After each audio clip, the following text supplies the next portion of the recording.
Welcome to the Get.Free.Podcast. I am Sharifa Rowe, your host, and I'm here to say Happy New Year. I don't know if your Happy New Year was as happy as mine. I know that it's going down in these Americas, okay? But I wanted to spend time to say thank you for the people who listened to the first two episodes of the podcast.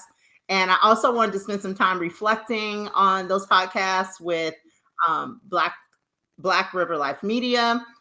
Brian, who is my producer and is in the background, is going to join me. And then my guest, who you all get to hear from the February podcast, Sarah Gonzalez. But she is one of my first people who listened to both podcasts. And I know I have tons of friends who actually did listen to both podcasts. So shout out to y'all as well. But she is also going to be here to join us. But before we get started, 2024 was wild. I feel like I'm a person that always have these ideas and dreams, and I'm always like, I'm gonna do this, and I'm gonna start this new thing, and I just sound like an Energizer bunny. And am I gonna get to do any of this stuff? And little by little, I'll meet somebody. I'll just keep saying it, and little by little, the pieces will start coming together. And that's what the Get.Free.Podcast is. I've been saying I wanted to do a podcast. I listen to podcasts. I'm always just enjoying them myself. I love to talk. And because of the work that I do of trying to help people implement liberatory practices in their systems and combating all of the isms, it's been, it can be a heavy work sometimes, even though it is a joyful work. And so just having a place to come talk, to vent, to laugh, to be silly. I really felt like I needed this outlet. And then the more that I was doing this work, it just felt like some pieces were coming together for me in my personal life and in my work life that I just really wanted to process out loud. And so this has been a really great gift. I know I shared that I turned 49. That's when we first started. And now I'll be 50 in November. And so this is my year of Jubilee. And so I'm really just working on creating all of the things that I want to see in the world. And so I thank you for being a part of that. And so I'm going to invite, I see that Brian went off. So maybe I'll bring Sarah on first. And we're going to reflect a little bit about the first two episodes. So Sarah, thank you for joining me to talk about reflecting on those episodes. I know when we first talked, I was like, I think I'm going to interview my mom and my grandmother together. And then some weeks after, I was like, I don't think I should interview my mom and grandma together. I think I should interview them separate.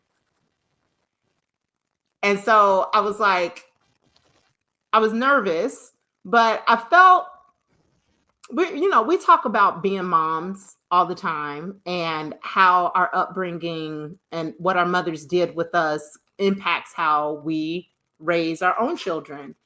And I was sharing with you that I was reading this book. Oh, wait a minute. I just get to talking, Sarah. I'm sorry. Sarah, introduce yourself. I'm Sarah Gonzalez Consulting, colleague and friend of Sharifa Rowe.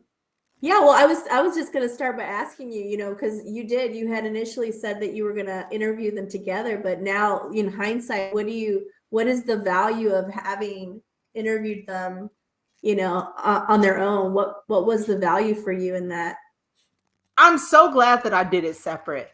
I think that them having their own time to share their own story and for me to just reflect on their individual story really gave me some awareness around things. I mean, I was thinking, like when I had Nia, like Garrett came, but my mother and my grandmother wasn't there. And through these interviews, I was able to ask them about their own journeys of, birthing their children.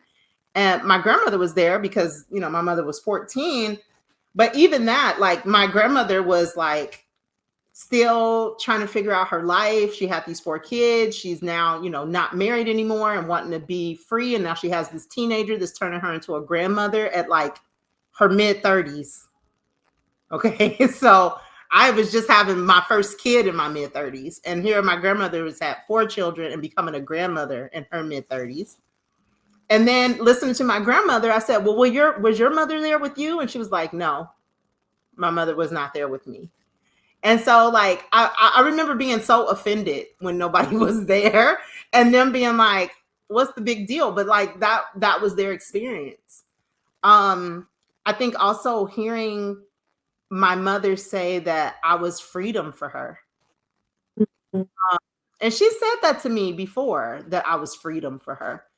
Um, I just didn't understand it because I was like, freedom, wasn't able to go to college. You wasn't able to move and go as you wanted to. You couldn't find any type of work that you wanted.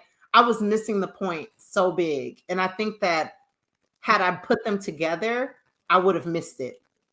I would have missed it because it dawned on me. She was 13, 14 years old. You know, our first loves in our lives are our mothers and fathers, right? Those are our first loves. And in her youthful mind, to have a child was to have unconditional love. And so it for the first time, I heard that my mother was looking for love. And it just made me think like, what if we didn't look at teenage girls as promiscuous and instead looked at them as people trying to find love? And how would we treat them differently if that was the context? Because we're constantly like, oh, they're fast and they want to get this and oh, they just want to. But when you turn it to they're looking for love, not only did it make me have extreme compassion for my mother, because now I was like, oh yeah, this was a child who was like, all I know about love is how much I love my mama and daddy, and I want that kind of love for myself. Right. Right. And I represent love. Yeah.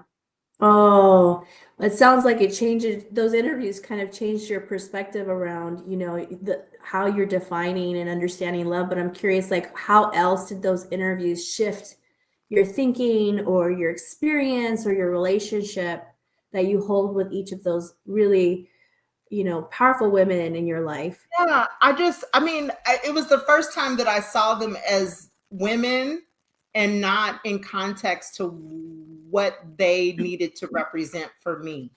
Mhm. Does that make sense? Like, Well, normally say you're more. looking at your mother, but normally you're looking at your mother and you're looking at her like, these are the things that you owe me. You brought me here in this world and you owe me these things, right?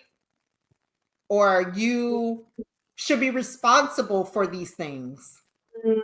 And just thinking about like, my mother is the oldest daughter and my grandmother was also the oldest daughter, and I'm the oldest daughter, and there is these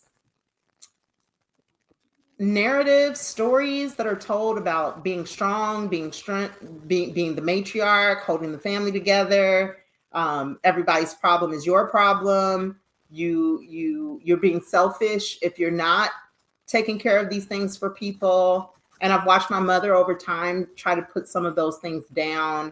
I've watched my grandmother try to put some of those things down. Even you've watched my own journey of trying to put some of those things down. And I think for the first time, it was like, Tyler, the Creator, is a rapper. He has this line where he says, stop trying to impress the dead. And sometimes I wonder, is some of our socialized behavior that we've held so tight to is really more so trying to impress a dead belief or a dead idea that no longer serves us. And hearing my mother's story that was basically from the 60s to now, and then hearing my grandmother's story, which was basically the 40s to now, is like, one, it makes me not afraid of the time that we're in. I don't have a lot of, I know we've been talking where everyone's like, oh, what are we going to do? My grandmother said something so wise. She was like, They're gonna do what they always gonna do, what they've always done. And then that was it. It's like, that's actually wise because they are always gonna do what they've always done. Yeah. And what are we gonna do? We're gonna do what we've always done. Right? We're gonna continue to try to get free. We're going to continue to try to find each other. We're going to continue to create freedom and relationships. And we're going to continue to do what we've always done. So if we know that that's what it is going to be, they're going to always feel a way about us wanting to be free. We're always going to be trying to get free. I don't know. I mean, is that the relationship of this to forever, or can we get to some place where people can see freedom as having a certain level of autonomy of what that means? So that was probably the biggest thing with my mom and my grandmother. I also saw that my grandmother, she still does not talk about moving to the north the way I talk about moving to the north. I talk about it as her being a part of the Great Migration. She's like, no, we just moved north. And I'm like, yeah, but there was some systemic things happening for people to move north. Like, it wasn't on accident that all of a sudden Black folks was moving north. Like, this is the heart of Jim Crow. Okay. So her not being able to really discuss those things. And actually, a close friend of hers had just passed. And so I didn't push the way I probably would have normally pushed, because I normally can push through jokes with my grandmother. But I didn't do that because she was very stoic too. Like, that's the other thing, like realizing that once I get people on camera and we're recording, and even with me, I even confess about it, like feeling like I'm performing versus just like talking and being myself. So it's kind of a little bit of a balance, but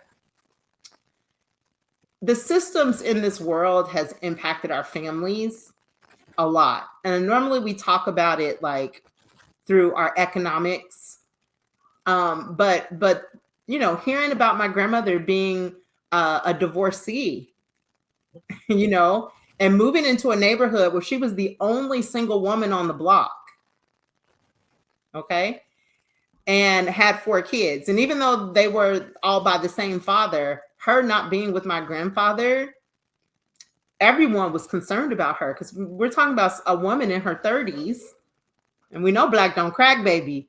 So my god sister told me, she said, your grandma was on that block looking fine as wine, honey, and everybody was concerned.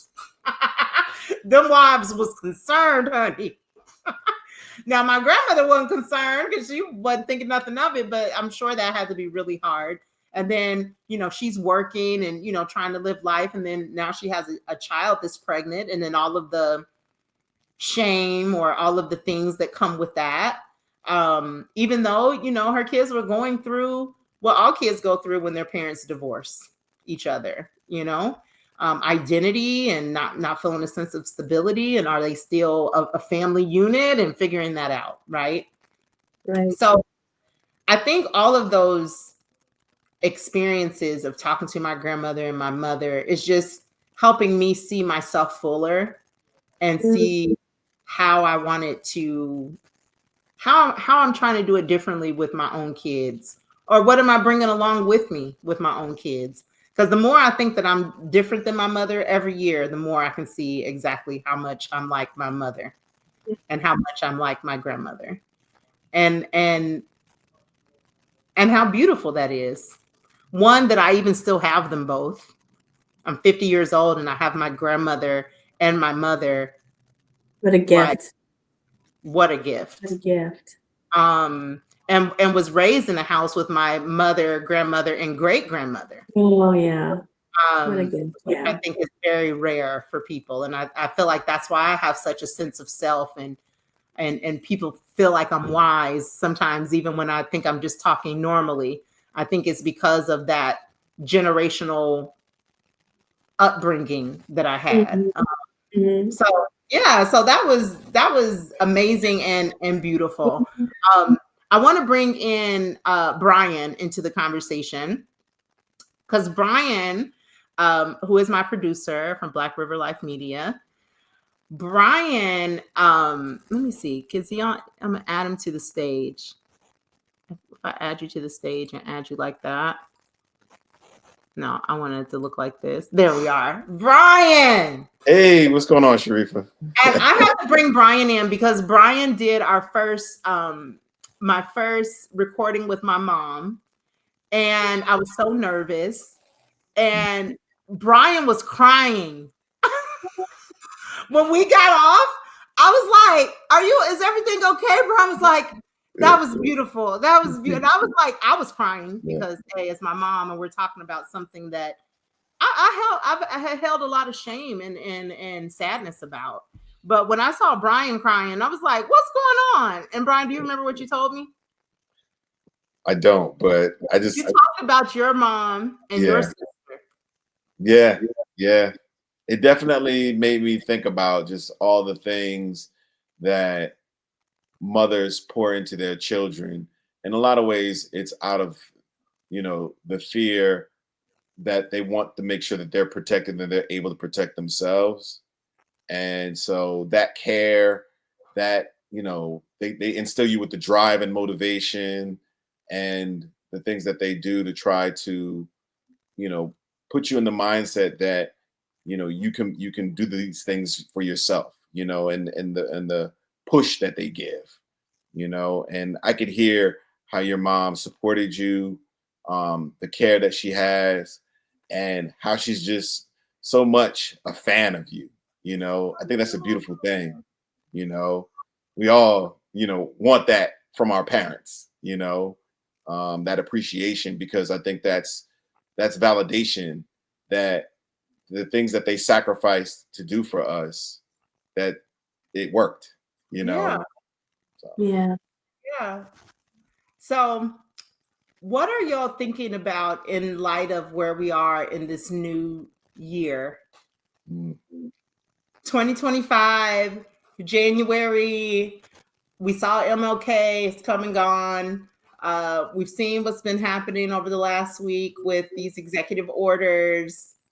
What are you all feeling, thinking about? Yeah, for me, they're going to do everything they said they wanted to do and probably more, and so our ability to be creative about our collectivism, that needs to take a whole new level, and it's funny because oftentimes we've been told to utilize the system in order to get our liberation, get our freedom. But oftentimes that's always led us on a path that's always brought us back to the same place.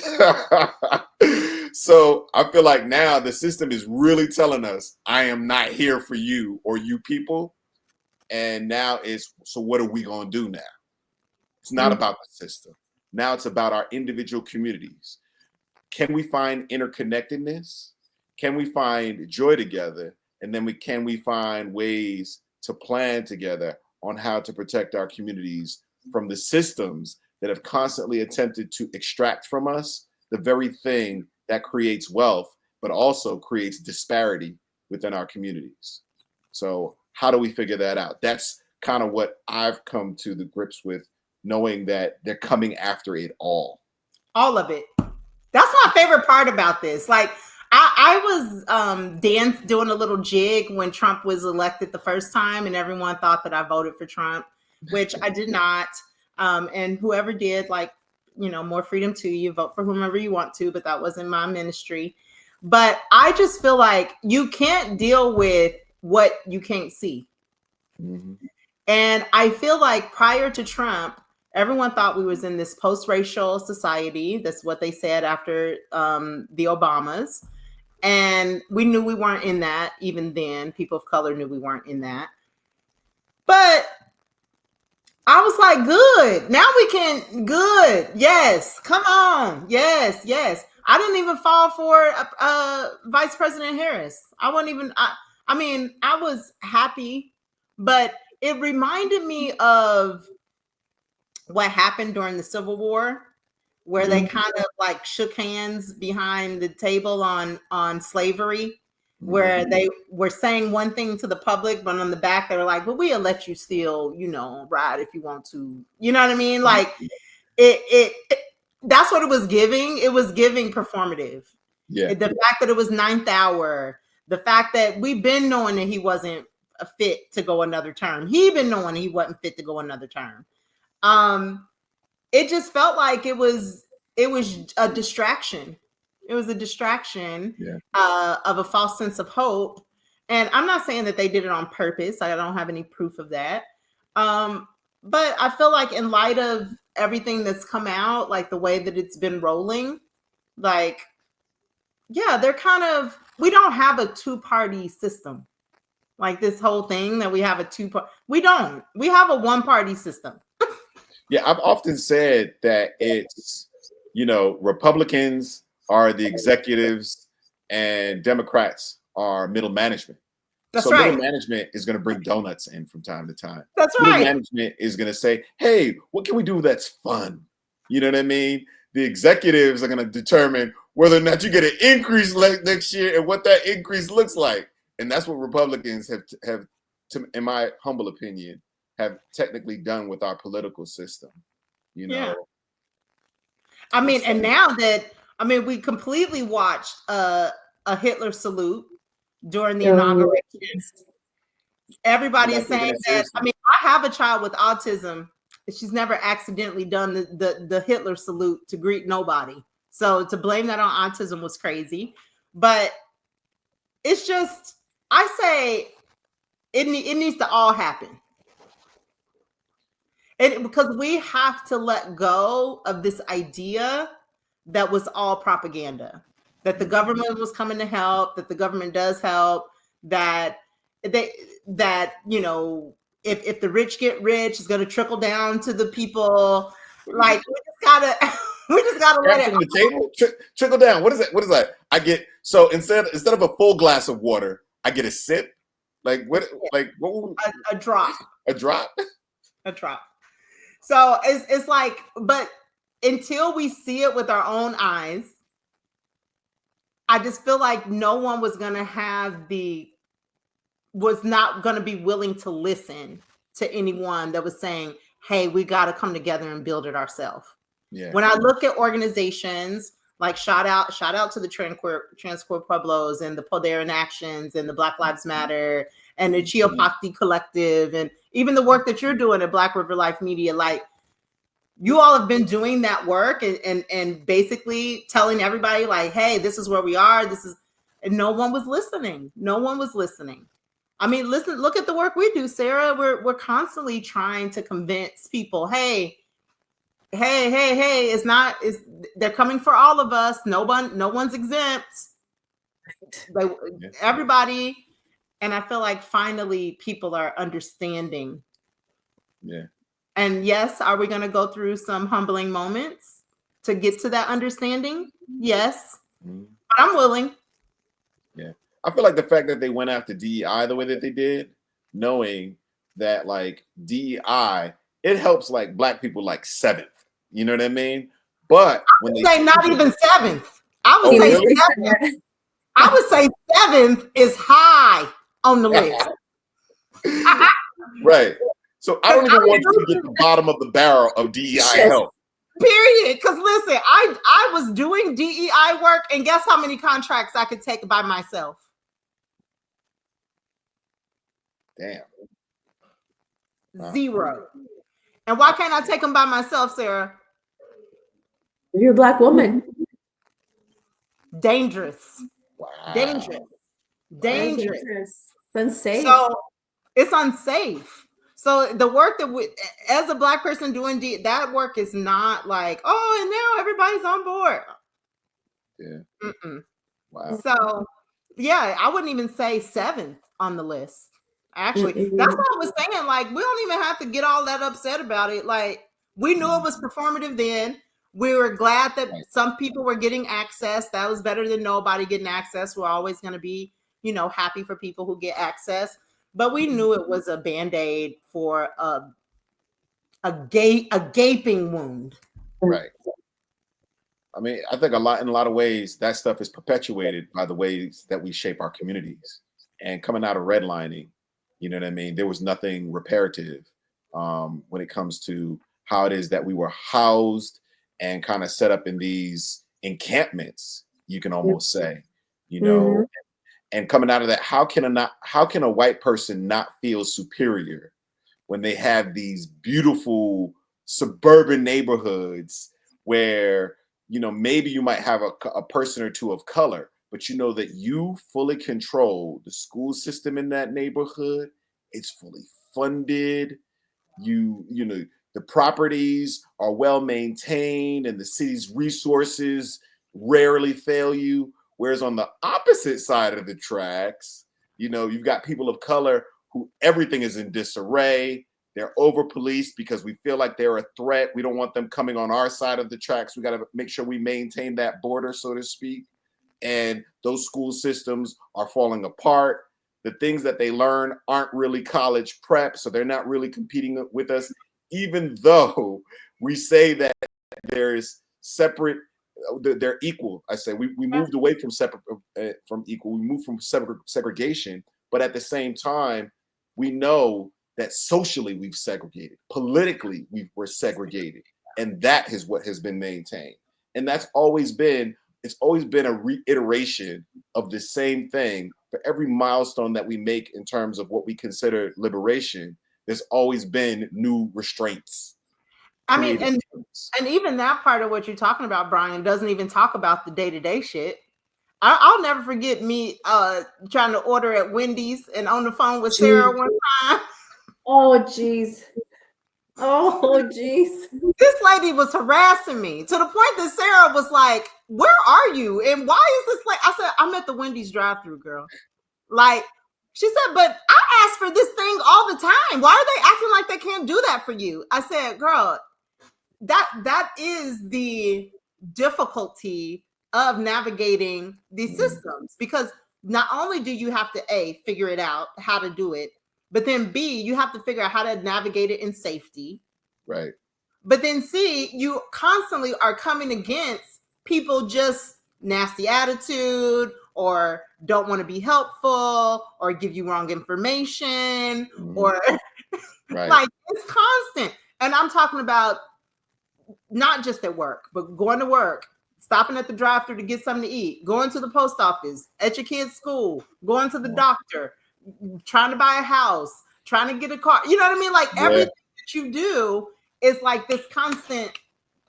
It's like it's an encrypted maze, but not everybody lives that experience. Only us. Only people of color have to live in an encrypted maze, whereas everyone else's path is pretty straightforward. Pretty straightforward. Yeah. It's like, what's the big deal? And so that's why it seems like you're making it up, or that it's you're being like dramatic, right? Because it's like, listen, I tried to go to my neighborhood to go get my child's passport. We went to one in South Phoenix. I was like, oh, it's closer to my house. Let me, go close to my house. We went. The people were like, oh, we only take 2 appointments a day. I said, for passports? They were like, yes. I said, well, how do you know how to get here? They're like, you need to come early. Well, how early? 6 a.m. But y'all open at 8. Yeah, you got to stand in line. But you only see 2 people? Saying it with a straight face, as if it's like, what's wrong with you? Why can't you understand that? I was like, let's leave. So we go to Ahwatukee. Go in the post office. Oh, well, we were trying to get it. Oh, wait a minute. I can get you today. Do you have time? Schedule this appointment. Came in, got it done. Oh, yeah. No, don't worry about that. I'll do it for you. Same post office, but just in a different part of town. Night and day. Wow. Night and day.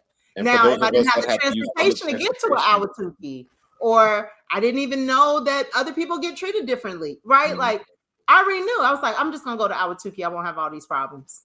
Yeah. Some people take that first answer, that first no. Some people don't have access to a car. And so what if that was a situation What if they just took that? What if you just took that first no, right? Now we Because know that in person's the South authority. Phoenix, a lot of people are. It's a huge, a larger migrant community. So people are trying to get stuff at that post office constantly and being turned away constantly. So it's just like, but anywho, how about you, Sarah? How are you navigating the new year? Reflecting. I mean, well, and we've had this conversation about how, well, I know the change that I want to see in the world is not going to happen through a presidential election. It's just not. It's going to happen through movement and community. And I think that with all of the things that are happening, I think that we're getting so much closer to that movement and community happening. And I'm feeling really hopeful, because I think one thing we have that white America does not is that we know who we are, and we know where we came from, and we know what we can do when we come together. We built this country. Come on. We built it.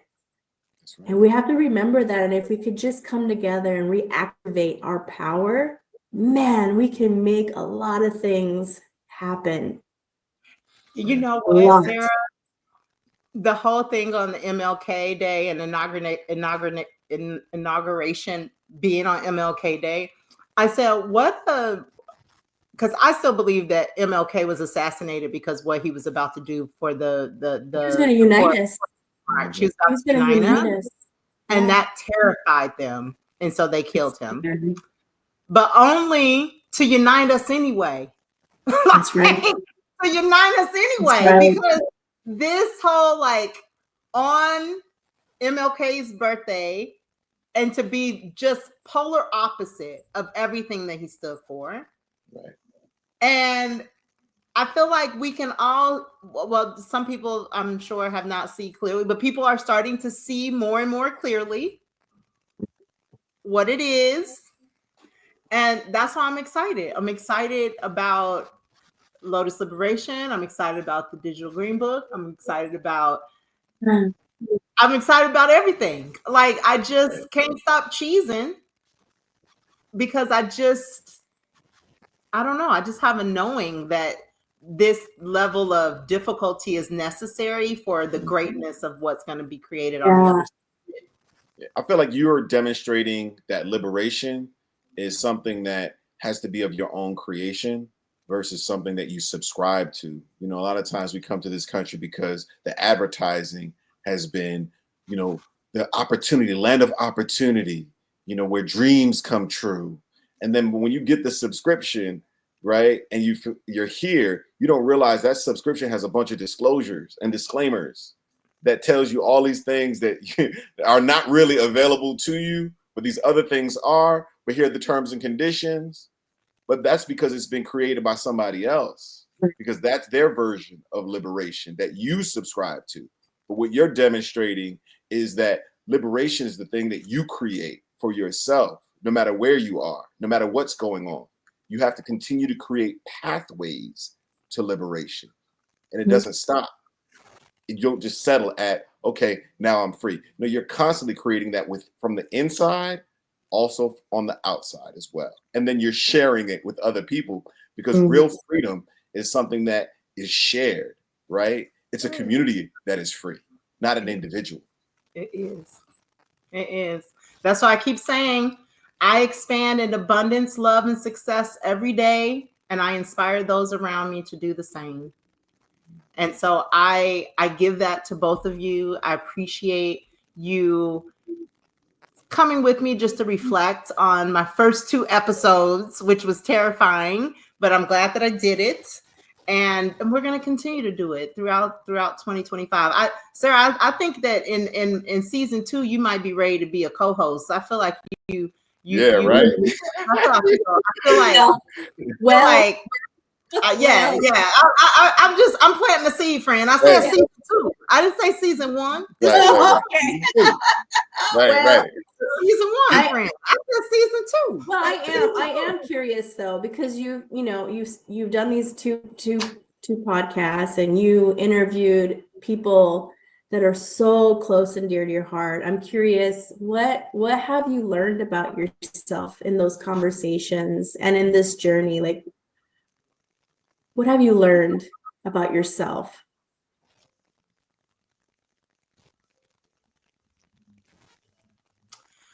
I'm learning that my disconnection from my feelings was an inheritance for protection and survival, and that I'm fortunate enough to be in a new era that I no longer have to hold that. So I get to release and put some things down that will allow me to show up differently for myself and for my children. I'm learning that I don't need to hold any shame about how I came into the world, how I'm navigating the world, how I'm experiencing the world, that it's all allowed, and that I have the authority and the autonomy to be happy and to create happiness for myself. That I come from some really powerful and beautiful history. You know, I know you said like we know where we come from, and I know like for me moving to Phoenix was very sobering in a sense, because like I said, I didn't even know Mexicans had been colonized. Like I literally had no information. Okay. I came here with a full college degree, a master's degree, but no information. And so I just held a lot of shame of like not knowing where I'm from in Africa, and you know what language I was supposed to be a part of, and that kind of led my journey of like getting my DNA tested and finding out like. But I'm learning that even with that history or that story, that there's no shame in that. For a lot of years, that I felt shame. Shame for being queer, shame for being Black, shame that my mother was a young mom that was not married, ashamed that me and my sisters don't have the same father. Just a lot of shame. And I feel like the Get.Free podcast and having those conversations, and I'm realizing I don't have to show up in this world in this stoic way. I mean, we were with a client last week and I cried. And you were like, you never saw me cry with a client before. And I hadn't. I always would keep it together and be stoic. And I'm learning that I don't have to do that. That I can be a full human being and enjoy it. Enjoy it. I keep hearing you say I don't feel that shame anymore. What do you feel now after those interviews? What do you feel? I feel light. I feel light. I feel like I'm still releasing a lot of that. And I feel like that's what's been happening in my walks in nature. I just, as I'm walking on the ground, and I just feel like, Earth, I know you're with me. And I can feel the earth supporting the bottoms of my feet. And then my heart just cracks open and just tears flow down my face. Not even out of sadness, just out of like, yeah, you've been taking care of me this whole time. like you've been here feeding me and giving me water and giving me air and doing that for my mother and my grandmother and my great grandmother and her mother and even mothers and grandmothers that I don't even know their names, but are a part of my lineage, you know? Yeah. So yeah, I'm feeling light. I'm feeling like this is going to be very transformative. That's what I read when it said that I keep seeing coyotes. They say you see coyotes. That's transformation through self-reflection. And so, yeah, that's what I'm feeling. And I don't know what else. I want to ask you a final question, because, you know, I listened to both interviews and had my own interpretation, because I was reflecting on my relationship with my mother and my grandmother. But every story has a message, and I'm curious for you, what do you feel the message of your mother and your grandmother's story is that we as in the world should be taking and leaning into? What is the message from your perspective? I would say there was two different messages. Yeah. I would say my mother's message was that there's never any loss, or you ultimately can't lose if you choose love. Like, I felt like my mom had lost a lot, but not realizing that she had chose love. So ultimately, she really didn't lose. I always thought that like it was a loss, but it can't be a loss when you choose love. And that's why she's still so proud and so kind and so supportive, even though she's had all of these, different experiences. Um, and with my grandmother, I think the lesson from her is that there's always a way. There's always a way. When I was saying, Grandma, how you get your house as a woman and you weren't supposed to have a house yet? There's always a way. Grandma, how did you go back to college with 4 kids and got your bachelor's degree? It's always a way. Grandma, how did you get off of welfare and take? It's always a way. If you want it, it's always a way. You hear that? That's right. Everything we just talked about, all the adversities, all of the things we're experiencing, those two messages. You hear that, Miss Mackenzie Scott? It's always a way. Miss Mackenzie Scott is always. Is her name? Mackenzie Scott. Miss Mackenzie Scott. It's always a way. Always a way. Okay. So, oh, that's great. So yeah, I think those are. See, yeah, this is my new co-host. I just really want to like lift up, like those two messages are just so timely with everything that we're experiencing right now. And if we could just lean it, like if we could just hold on to that, so timely. Yeah, there's always a way, and choose love. As long as we choose love, we will never lose. And there's always a way. So Isn't even that when beautiful? we don't see it, there's always a way. That's why I ain't worried about this DEI. Right. Well, your mom and your grandmother are just very wise and brilliant, beautiful women, and we're so happy that they're here guiding us and showing us the way when we forget, because we forget. Yeah. Thank y'all so much for reflecting with me. I know it's the 9th hour. I was supposed to been done did it, but thank you for doing it with me and making it happen.